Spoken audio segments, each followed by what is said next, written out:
Hello दोस्तों, राधे राधे। कैसे हो आप सब? आशा करती हूँ आप सभी अच्छे होंगे। स्वागत है आपका फिर से एक नए ब्लॉग में। तो स्वागत करती हूँ मैं आपका अपने एक प्यारे से ब्लॉग में। तो ब्लॉग काफ़ी अच्छा होने वाला है, लगातार बने रहना मेरे पूरे फुल ब्लॉग में। तो सुबह के बजे हैं अभी 4:30। सबसे पहले उठकर अपने पानी लगाया है क्योंकि नहाने जाऊँगी। तो सबसे पहले पानी की बाल्टी लगा दी और अब लगा कर आई हूँ मैं झाड़ू, क्योंकि उठते ही मुंह धोकर आई हूँ। उसके बाद झाड़ू लगाई है। परी को उठाया क्योंकि परी के चल रहे हैं एग्ज़ाम। परी करेगी पढ़ाई। परी को उठा दिया है और ख़ुद लगाने लग गई हूँ अभी मैं झाड़ू। तो पूरे घर में झाड़ू लगाऊंगी। नीचे दरवाजे के पास पानी डालकर झाड़ू लगा कर आऊँगी।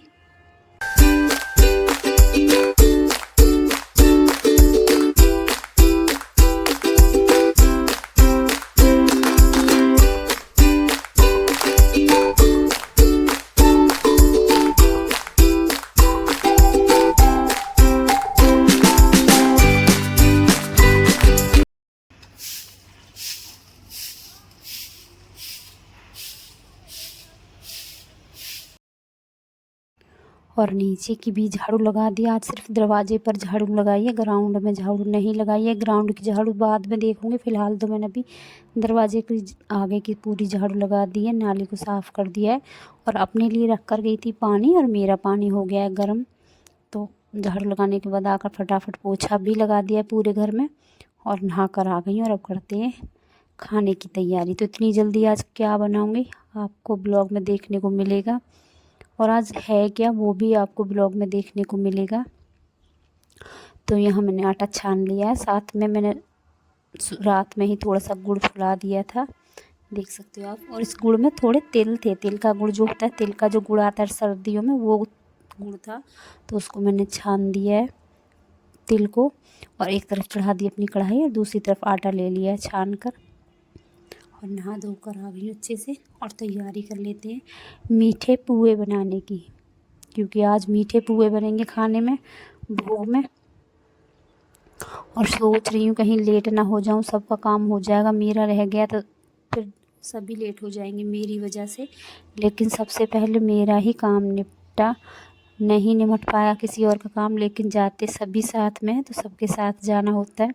तो यहाँ तैयारी शुरू कर दी है मीठे पुए बनाने की, क्योंकि आज है माँ शीतला का भोग। तो शीतला माता का भोग लगेगा।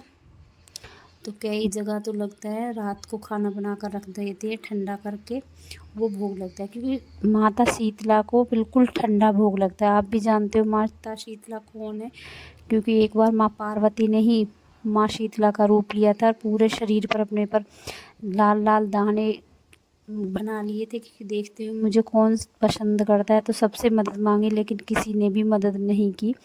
लेकिन एक बुढ़िया माँ थी जिन्होंने, उनकी माँ बोल रही थी कि मुझे आग से जलन हो रही है, मेरे दानों में जलन जैसी हो रही है, लेकिन किसी ने भी उनकी परवाह नहीं की। लेकिन एक बुढ़िया माँ थी जिन्होंने शीतला माता के ऊपर ठंडा पानी डाला, ठंडा ठंडा उनको खाना खिलाया, ठंडा ठंडा उनको लेप लगाया। तो तब से ही माँ शीतला को ठंडा ही भोग लगाया जाता है। जितना ठंडा भोग होता है उतना ही अच्छा होता है। तो यहाँ अभी सुबह के 5 बजे, और मैंने खाना बनाना शुरू कर दिया। जब तक हम खाना चढ़ाने जाएंगे तब तक मेरा भोग भी ठंडा हो चुका होगा। हमारे यहाँ पर ताज़ा ताज़ा ही खाना बनाकर चढ़ाया जाता है, ठंडा करके। गरम खाना नहीं चढ़ाया जाता है। हालांकि माता को रात का बना हुआ ही खाना चढ़ाया जाता है, बासी जिसको बोलते हैं बासोड़ा। तो माता को बासा खाना ही ठंडा करके चढ़ाया जाता है, ये प्रथा रही है। लेकिन हमारे गांव में ताज़ा खाना बनता है, सुबह अंधेरे ही बन जाता है, उसको ठंडा करने के बाद चढ़ाते हैं।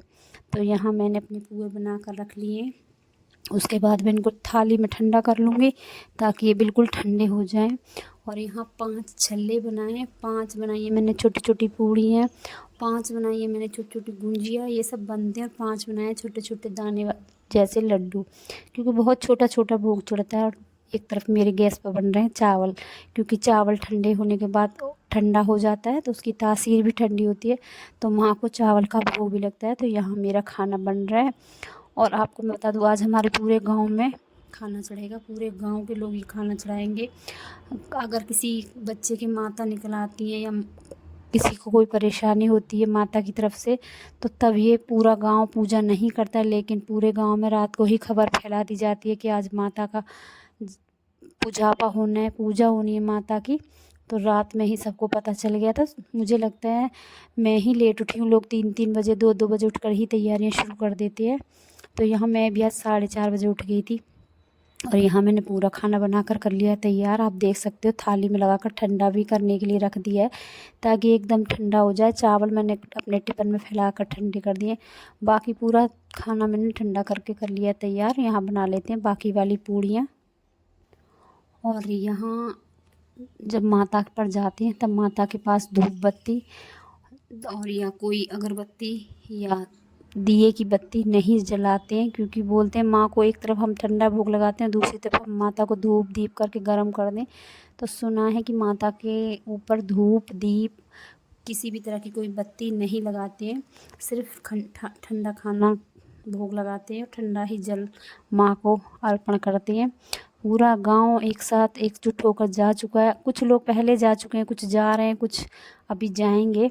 तो हम भी काफ़ी लेट हो गए थे मिक्कू की वजह से, क्योंकि मिक्कू करता है परेशान। तो आप भी जानते हो खाना बनाने में लेट हो ही जाता है जब बच्चा छोटा घर पे होता है। हालांकि मेरा खाना काफ़ी सुबह बन गया था, लेकिन मिक्कू की वजह से दीदी लेट हो गई थी। तो सबके साथ जाना होता है तभी अच्छा लगता है।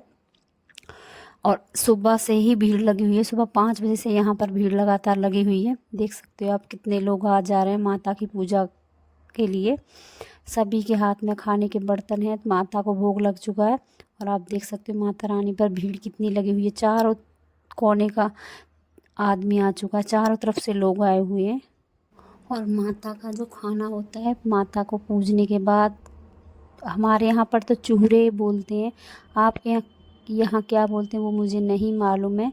जो पहले ज़माने में शौचालय साफ़ करते थे वो लोग आते हैं और सारा खाना उनको ही दिया जाता है।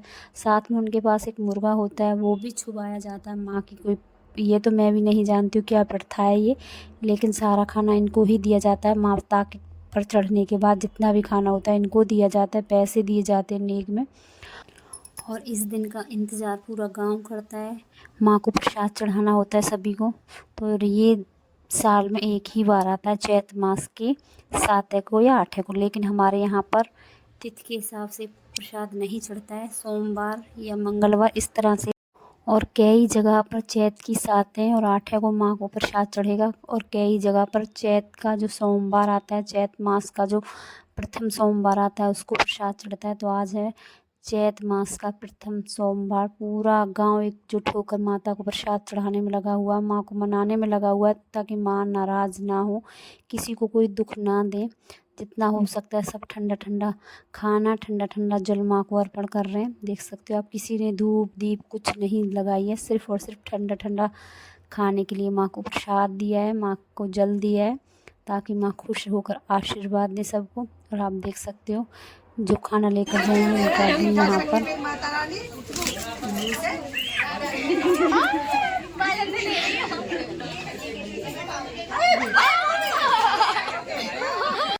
तो देखिए आपने यहाँ मिक्कू की हरकत, मुर्गे की मुँह को ही लेकर चला गया पकड़ के। बच्चा, उसको क्या पता क्या चीज़ पकड़नी है क्या नहीं पकड़नी है, जो हाथ में दे दिया वो ले लिया। तो यहाँ देख सकते हो माता रानी का मंदिर बना हुआ है अंदर छोटा सा, इसके अंदर माँ विराजमान है। हमारे यहाँ पर माता का मठ बोलते हैं, माता रानी का मंदिर है। और यहाँ आप देख सकते हो भीड़, चारों तरफ से माँ को घेर लिया गया है, किसी को दिखाई नहीं देंगी माँ, क्योंकि कैमरामैन नीचे है और हम सब काफ़ी ऊंचे पर खड़े हुए हैं। तो यहाँ माँ को प्रसाद चढ़ाने के बाद, माँ को जल चढ़ाने के बाद अब ये सारा प्रसाद इनको दिया जाएगा बाकी का। उसके बाद सारे मंदिरों में जाया जाएगा, जितने भी गांव के मंदिर में सभी मंदिरों में जल चढ़ाया जाएगा। उसके बाद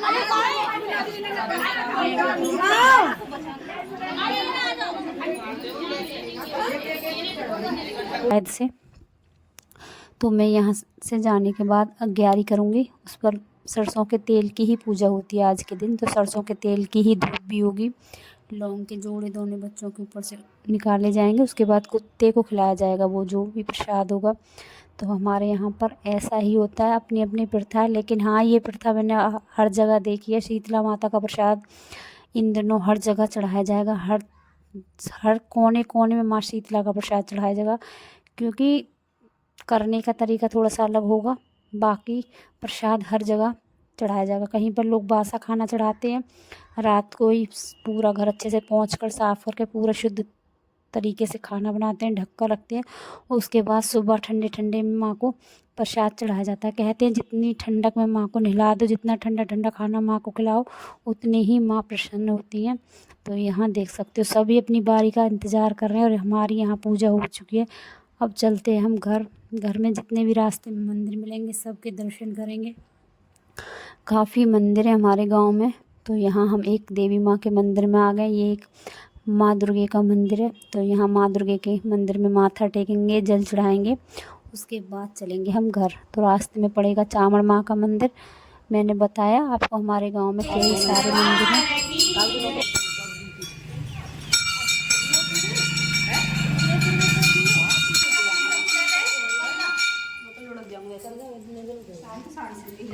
हाँ, कटोरदान में